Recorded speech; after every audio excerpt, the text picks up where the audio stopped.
Good morning everyone, কেমন আছো তোমরা সবাই? আশা করছি সবাই খুব ভালো আছো। আমার নতুন একটি ভিডিওতে তোমাদের সবাইকে অনেক অনেক অনেক স্বাগত আর অনেক ভালোবাসা জানাই। আজকে মঙ্গলবার আর এখন বাজে সকাল 10টা। তো আজকে আমি তোমাদের সাথে কাজ করতে করতে ভিডিওটা শুরু করে দিলাম। তো তোমরা দেখতেই পাচ্ছ এখন আমি ঘর বাড়ি গোছাচ্ছি, মানে এখন আমি শোকেস টোকেস পরিষ্কার করছি। আসলে প্রচুর ধুলো হয় আমাদের বাড়িতে। আমাদের যেহেতু রাস্তার ধারেই বাড়ি, তো বাড়ির সামনে দিয়ে প্রচুর প্রচুর গাড়ি যায় আর প্রচুর ধুলো হয়। যেহেতু ঘর বাড়ি দরজা দেওয়া থাকে তা সত্ত্বেও না অনেক অনেক ধুলো হয়। তো যাই হোক, আমি আজকে এগুলো সব কিছু পরিষ্কার করব। আমার শরীর তো ভালো নেই, তবুও আমি ভেবেছি এবার থেকে তাও আমি শরীরের বিরুদ্ধে গিয়ে জোর করে কাজ করব, তাতে যদি আমার শরীরটা ভালো হয়। তো যাই হোক, শরীরের কথা বাদ দাও, শরীর তো খারাপ তোমরা সবাই জানো, আমিও জানি। তো যাই হোক, ওসব কথা এখন আর বলে লাভ নেই। এখন আমি আজকে ঘর বাড়ি সব পরিষ্কার করব। ঘরে টুকটাক ঝুলও হয়েছে, কিন্তু আমাদের ওই যে ফুল ঝাড়ু যেগুলো হয় না, যেগুলো সেই লম্বা লাঠির মতো, যেগুলো মানে ঝাড়তে হয় আর কি, ওই ওই ঝাড়ুটা জানো তো নষ্ট হয়ে গেছে, নতুন একটা কিনতে হবে। ওই ঝাড়ুটা হলে না খুব সুবিধা হয়, দূরে দূরে হাত চলে যায়, মানে দূরে দূরে তো হাত যায় না, মানে ওইটা দিয়ে দূরে দূরে দেওয়া যায়। তো ওইটা যেহেতু নেই, তো কোণে কোণে দেখলাম টুকটাক একটু ঝুল হয়েছে, তো ওই হাত দিয়েই একটু পরিষ্কার করে নিচ্ছি। আর ঝুল ঝাড়ুটা একটু কিনতে হবে, ফুল ঝাড়ু যেটাকে বলে। তো ওটা কিনে তারপর একদিন আমি ঘরের ঝুলটা পরিষ্কার করব। তো ফার্স্টে শোকেসটা মুছে নিলাম, তারপর দরজা টরজাগুলো মুছে নিলাম, দরজার কোণে ঝুলগুলো মুছে নিলাম, তারপরে চলে এসেছি এই টেবিলটা পরিষ্কার করতে। তো এই টেবিলটা সারাক্ষণই পরিষ্কার করা হয়, কারণ হাতের কাছে থাকে, তো ওই জন্যই সবসময় পরিষ্কার করে নিই। তো দেখলাম যে টেডিটা খুব নোংরা হয়েছে, আসলে হালকা কালার তো ভাবছি ঢুকিয়ে দেবো শোকেসের মধ্যে। তো তারপরে চলে আসলাম বাক্সর ওপরে, আর এই বাক্সর ভিতরে রয়েছে আমাদের সব শীতের জিনিসপত্র, মানে সোয়েটার, কম্বল, লেপ, মানে সব শীতের A to Z জিনিসপত্র সব এইটার মধ্যে রয়েছে। আর ওর উপরে মা রেখে দিয়েছে হচ্ছে মায়ের অফিসের সমস্ত খাতা পত্র, সব কিছু ওপরে রেখে দিয়েছে। তো এলোমেলো হয়েছিল, তাই একটু গুছিয়ে নিলাম, আর বাক্সটাও সুন্দর করে একটু মুছে নিলাম নিচেটা। তো আমাদের এই ঘরের বাক্সটা আর আমাদের এই খাটের গদিটা একসাথে কেনা হয়েছিল, তবে দেখো বাক্সটা কিন্তু এখনও ভালো আছে, কিন্তু আমাদের খাটের গদিটা নষ্ট হয়ে গেছে, আমরা দেখে কিনতে পারিনি, সেই জন্য তো খাটের গদিটা তুলে ফেলা হয়েছে। এখন আপাতত খাটে কোনো গদি পাতা নেই, এখন শুধু ওই লেপ কাঁথা, তোষক, মানে তোষক না, লেপ কাঁথা বালাপোষ এইগুলো মানে পাতা রয়েছে। তো গদি একটা কিনতে হবে সুন্দর দেখে। তো দেখা যাক, এবার কিনলে একটু ভালো দেখে কিনবো। আগের বারের গদিটা 5,000 টাকা দাম নিয়েছিল, তবে খুব তাড়াতাড়ি নষ্ট হয়ে গেছে, 2-3 বছরের মধ্যে নষ্ট হয়ে গেছে। তো যাই হোক, এই দেখো আমি এখন খাটটাও পরিষ্কার করে নিচ্ছি। খাটটা এমনি আমাদের পরিষ্কারই থাকে, কারণ খাটটা রোজই প্রায় মোছা হয়, তোমাদের সঙ্গে দেখানো হয় না, কিন্তু রোজই প্রায় মোছা হয়। তো খাটটা পরিষ্কারই আছে, তাও একবার মুছে নিলাম সুন্দর করে। আর প্রচণ্ড গরম যেহেতু, তো এইসব কাজগুলো করতে গিয়ে একদম ঘেমে জল হয়ে যাব, সেই জন্য না এসিটা চালিয়ে দিয়েছি, তা সত্ত্বেও ঘেমে যাচ্ছি। এসি চলছে তাই কি, এসিটা একটু হালকা করে দিয়েছি, কারণ হচ্ছে যেহেতু মুছছি ধুলো টুলো, তো সেই জন্যই আর কি এসিটা একদম হালকা করে দিয়েছি, তাও ঘেমে যাচ্ছি। তো ওইদিকে আজকে কোনো রান্না বান্না হবে না দুপুরে, কারণ এইসব কাজগুলো করতে অনেক দেরি হয়ে যাচ্ছে, সেই জন্য আজকে আর কোনো রান্না বান্না হবে না দুপুরে। দুপুরে ফ্রিজে যা রয়েছে সেই দিয়ে আজকে আমাদের দুপুরের খাওয়া দাওয়াটা হবে, তারপরে রাতে যা রান্না করি না করি রাতে দেখা যাবে। তারপরে চলে আসলাম আমার ঘরে। দুটো ঘরের অবস্থা দুটোই পুরো বেহাল, তো দুটোই সুন্দর করে গোছাবো। তো আমার ঘরে চলে এসে তারপর আমি ফার্স্টে শোকেসটা মুছতে শুরু করে দিলাম। এই শোকেসটার রং সাদা, তো ওই জন্য খুব নোংরা হয়ে যায়, তো শোকেসটা ভালো করে মুছে দিচ্ছি। আর শোকেসের উপরে রয়েছে কি বলতো, অনেক জিনিসপত্র, হেলমেট, তারপরে আরও নানান রকম অনেক জিনিসপত্র রয়েছে শোকেসের উপরে। তারপর নতুন নতুন যেসব ব্যাগগুলো পাওয়ানো হয়েছে সেগুলোও মানে প্যাকেটের মধ্যে ভরে ওইগুলো ওর ওপরে রয়েছে। আসলে মানে রাখার জায়গা নেই। আমি তোমাদের বলি না যে আমাদের একটা আলমারি কিনতে হবে, আমাদের আর দুটো জিনিস কিনতে হবে আপাতত দরকারি, সেটা হচ্ছে আলমারিটা খুবই একটা দরকারি জিনিস, কারণ জামা কাপড় রাখতে প্রচুর সমস্যা হচ্ছে। আর একটা হচ্ছে এই যে কি বলে জানো, কি বললাম তোমাদের একটু আগে, ও খাটের গদি, ওইটা কিনতে হবে। তারপরে চলে আসলাম টিভিটা মুছতে। তো আগের দিন তোমরা অনেকে কমেন্ট করেছিলে যে তোমাদের টিভিটা কোথায় গেল, তো আমাদের টিভিটা খুলে রেখেছিলাম, কারণ কারণ কেন বলো তো, এই ঘরের উপরটা তো ছাদ দেওয়া নেই, এই যে ছোট ঘরের উপরটাই ছাদ দেওয়া নেই, এই ঘরের উপরে টিন দেওয়া রয়েছে আর নিচে সিলিং করা রয়েছে। আর পাশে যে ঘরটা, বড় ঘরটা, ওই ঘরটা আমাদের ছাদ দেওয়া, সামনের বারান্দাটাও ছাদ দেওয়া। তো ওই জন্যে যদি জল টল পরে, ঝড় হওয়ার কথা ছিল, যদি কিছু হয় ক্ষতি টতি, সেই জন্য টিভিটা খুলে রেখে দিয়েছিলাম। তো তারপরে আবার টিভিটা লাগিয়ে দেওয়া হয়েছে। তো দেখো আমি ফার্স্টে ওই যে কাপড়টা দিয়ে মুছলাম আর টিভিটা কেমন দাগ হয়ে গেল, সেজন্য আবার টিস্যু দিয়ে মুছে পরিষ্কার করে নিলাম। তো মোছামুছি ঝাড়াঝাড়ি সব কিছু কমপ্লিট হয়ে গেছে, তবে ঝুলটা ঝাড়তে পারলাম না, ওই যে ঝুল ঝাড়ু নেই বললাম ওই জন্য। তো তারপরে চলে আসলাম এই ঘরে বিছানাটা গোছাতে। তো গদি নেই যেহেতু না, সেহেতু একটু খুব প্রবলেম হচ্ছে, কারণ গদি থাকলে একদম টান টান হয়ে যায় বিছানা চাদরটা পাতলে, আর এইগুলো না একটু এলোমেলো হয়ে যাচ্ছে। তো যা হোক, আর কি করা যাবে, তাও সুন্দর করে একটু ঝাটপাট দিয়ে নিচ্ছি, তারপরে বিছানাটা ঝেড়ে নেব। তারপরে আবার ওই বেলা কি রান্না হবে সেটাও আর কি ভেবে রাখছি, আস্তে আস্তে রান্না মানে কাজগুলো করছি আর ভাবছি যে রাতে কি রান্না করা যায়, রুটি করব নাকি ডালিয়া করব না কি করব, তো সেইটাই আর কি ভাবছি। তো দেখা যাক কি করি, ঠিক নেই, রুটিও করতে পারি আবার ডালিয়াও করতে পারি। আচ্ছা বন্ধুরা, আমি কি এক কথা বারবার বলে ফেলি গো? আসলে আমি নিজেও বুঝতে পারি না, আমি বলে ফেলি, খেয়াল করতে পারি না। আমি যত ভাবি যে বলবো না যাতে আমার বন্ধুদের মানে বোরিং ফিল না হয়, অসুবিধা না হয়, তাও যেন বলে ফেলি মনের ভুলে। আর এই ঘরে দেখো আমার দুটো সোনা পাখু এই ঘরে শুয়ে আছে। এই ঘরে খাটটার অবস্থাটাও দেখেছো তো, একদম বেহাল। এই ঘরে খাটটাও গোছাতে হবে, সব কোথায় নাইটি কুর্তি সব আমি ফেলে রেখে দিয়েছি। তো যাই হোক, কোনো ব্যাপার না, এক্ষুনি গুছিয়ে নেবো। আর আমার পুচু সোনারা এখানে বসে আছে।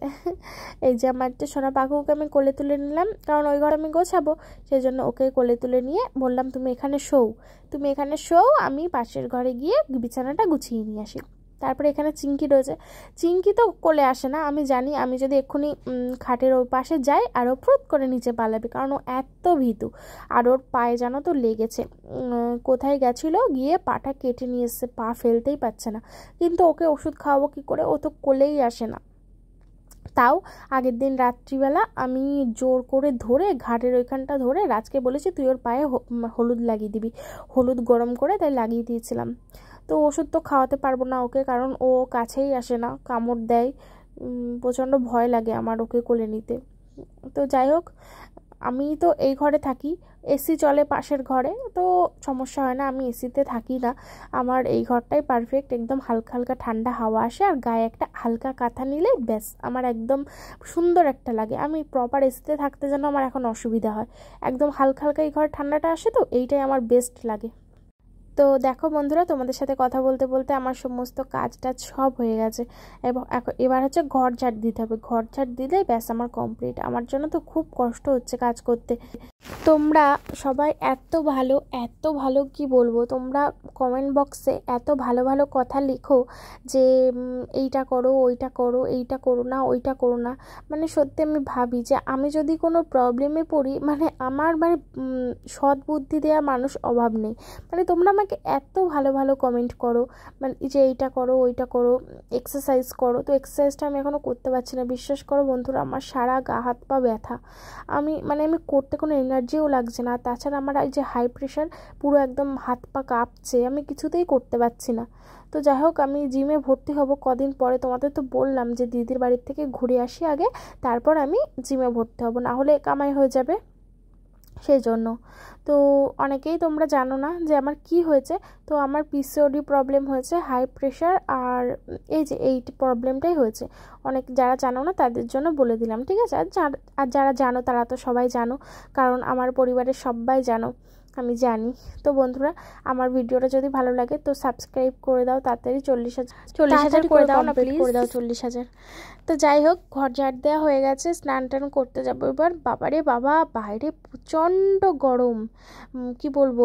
কদিন আগে ঝড় বৃষ্টি হলো, তার একদিন পরে, মানে বৃষ্টি যেদিন থেমে গেছে তার একদিন পরে যে এত মারাত্মক গরম হতে পারে সেটা আর কি বলবো। তো আমি আমার তনুসোনাদের খেতে দিয়েছিলাম, আমার তনুসোনার খাওয়া হয়ে গেছে, চিংকি খাচ্ছিল, তবে আমি পাশে ঝাড় দিয়েছি দেখে ও ভেবেছে আমি ওকে মারতে যাচ্ছি। আসলে ও এত ভীতু না, আমি তোমাদের বলি।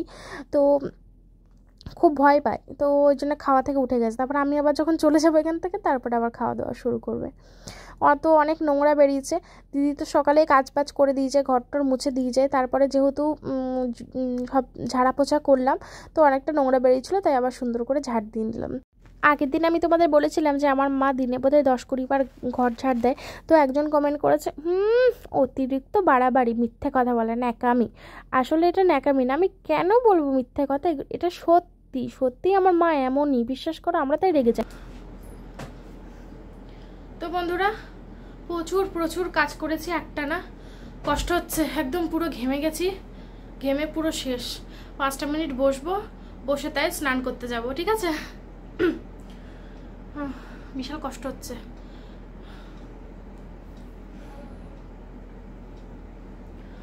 চলো স্নান টান করে এসে তারপর তোমাদের সঙ্গে ফ্রেশ হয়ে কথা বলছি। হ্যাঁ, শুভ সন্ধ্যা জানাই সবাইকে। ওবেলা তো তোমাদের বলেছিলাম যে কোনো রান্না বান্না কিচ্ছু করব না, যা আছে তাই দিয়ে আমাদের দুপুরে খাওয়া হয়ে যাবে। তো সেই রকমই দুপুরে খাওয়া দাওয়া করার পরে রেস্ট নিয়েছিলাম, যেহেতু প্রচুর কাজ করেছিলাম না, খুব কষ্ট হয়ে গেছিলো। তো তোমরা হয়তো বলতে পারো যে এইটুকু কাজ করেই এত কষ্ট হয়ে গেল। তো যারা বলতে পারো তারা বলো, আর কি বলবো বলো, আমার তো শরীরটা ভালো না, সেই জন্যই কষ্ট হয়ে গেছে। তো যাই হোক, ওই জন্য মা এখন সন্ধ্যাবেলা সবজি কুটছে, কারণ তোমাদের তো বললামই রাতে রান্না হবে। তো আমার যেহেতু হাই প্রেশার, সেই জন্য মা থোড় নিয়ে এসেছে, আমাকে থোড়ের রস করে খাওয়াবে। ইস কেমন লাগবে, আমি শুধু সেটাই ভাবছি। যাই হোক, এখনো আমি খাইনি, আমি খাবো পরের দিন। মা বললো আজকে আর খেতে হবে না, কালকে খাস খনে, কারণ আজকে রাত হয়ে গেছে সেই জন্য। তো রাত্রে থোড় ভাজা করবে, সেই জন্যই থোড়টা সবজি মানে কুটে নিচ্ছে। আর এইদিকে 1 কেজি মতো মাংস আনা হয়েছে, রাত্রিবেলা রান্না করব। না তবে সবটা রান্না করব না, হাফ রেখে দেবো আর হাফটা রান্না করব। তো আজকে মাংসটা মাখিয়ে রান্না করব, মানে একভাবে মেখে বসিয়ে দেবো, কারণ ওইভাবে সময়টাও কম লাগবে। আর অনেকটা রাতও হয়ে গেছে জানো তো, এখন প্রায় রাত 10টা বাজে, এখন আমি মাংস রান্না করছি। আর আমার মায়ের ওইদিকে 2টো রান্না কমপ্লিট হয়ে গেছে। তোমরা হয়তো ভাবতে পারো যে রাতের জন্য এতগুলো রান্না কেন। আসলে সেই যখন রাতে রান্না করছি, একেবারে কালকে দুপুর পর্যন্ত মা করে নিচ্ছে, কারণ কালকে দুপুরে, কালকে যেহেতু বুধবার, আমার মায়ের ডিউটি আছে সকাল সকাল, খুব তাড়া, তার জন্য আমার মা সকাল সকাল বেরিয়ে যাবে, আর রান্না বান্নার ঝামেলা থাকবে না। আর আমার যেহেতু শরীরটা খুব খারাপ, কালকে আমার শরীরটা আবার কেমন যায় তার ঠিক নেই, তা মা বলছে সেই যখন এখন রান্না বান্না হচ্ছে, তাহলে একেবারে কালকে দুপুরের জন্য করে নে, কালকে রাত্রে আবার যা হবে দেখা যাবে। তো সেই জন্যই আমি এখন মাংসটা রান্না করছি। আর আমার মায়ের ওইদিকে 2টো তরকারি হয়েও গেছে। তো এটা হচ্ছে থোড় ভাজা, তো থোড় ভাজা হয়েছে, আর আরও একটা তরকারি হয়েছে, সেটা হচ্ছে লাউ ঘন্ট। তো এই 2টো রান্না হয়েছে, আর আমি এখন চিকেনটা বসাবো। তো একসঙ্গে মাখিয়ে দিলাম, আর মাকে বলছিলাম দেখো মা, কালারটা কি সুন্দর এসছে, লঙ্কার গুঁড়ো দিইনি, তাই কি হয়েছে, হলুদ দিয়েছি, জিরে দিয়েছি, কিন্তু নুনটা দিতেই ভুলে গেছি, কি জ্বালাতন। তো কড়াই বসিয়ে আবার নুনটা দিয়েছিলাম সঙ্গে সঙ্গে। তো মাখিয়ে বেশিক্ষণ রাখিনি, এই মাখিয়েই সঙ্গে সঙ্গে মানে কড়াইতে দিয়ে দিয়েছি। তো আজকে আর আলুটাও ভাজবো না, মানে একদম শর্টকাট রান্না, আলুটাও কাঁচা দিয়ে দেবো। তবে মাংসের মধ্যে কাঁচা আলু দিলে না খুব টেস্ট হয় জানো তো, ভীষণ ভালো লাগে।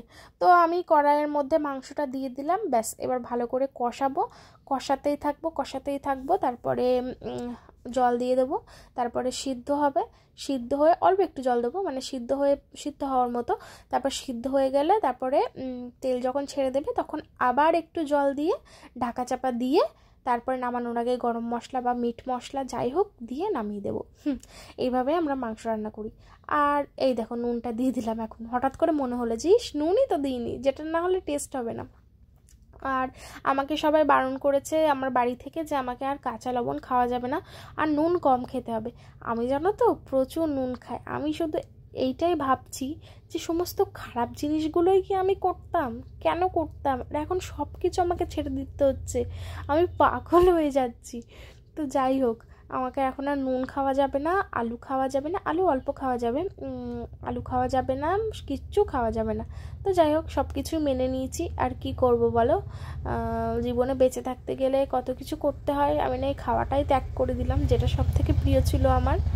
তো যাই হোক, এই দেখো লেগ পিস মা আমার জন্য আস্ত রেখে দিয়েছে, 2টো লেগ পিস ছিল, একটা কেটে দিয়েছে আর একটা আস্ত রেখে দিয়েছে। তো আমার রান্নাটা কমপ্লিট হয়ে গেছে, আমরা এবার খেতে বসবো রাতে। তো এর সাথে মা পরে রুটি করেছিল, তো আমার আর তোমাদের সঙ্গে দেখানো হয়নি, লাউ ঘন্টটাও দেখানো হয়নি, কি আর করবো। তো বন্ধুরা, আজকের ভিডিও আমি এইখানেই শেষ করছি। ভিডিওটা কেমন লাগলো অবশ্যই কমেন্ট বক্সে জানাবে, আর একটা প্লিজ সাবস্ক্রাইব করে দাও আর লাইক করে দাও। লাইকটা সবাই করো মনে করে, ঠিক আছে? লাইক কিন্তু কেউ না করে যাবে না, সবাই লাইক করে যাবে, ঠিক আছে? তো চলো আজকে ভিডিও এখানেই শেষ করছি। সবাই খুব খুব খুব ভালো থেকো, সুস্থ থেকো, সাবধানে থেকো। দেখা হবে আবার পরের একটা সুন্দর ভিডিওতে।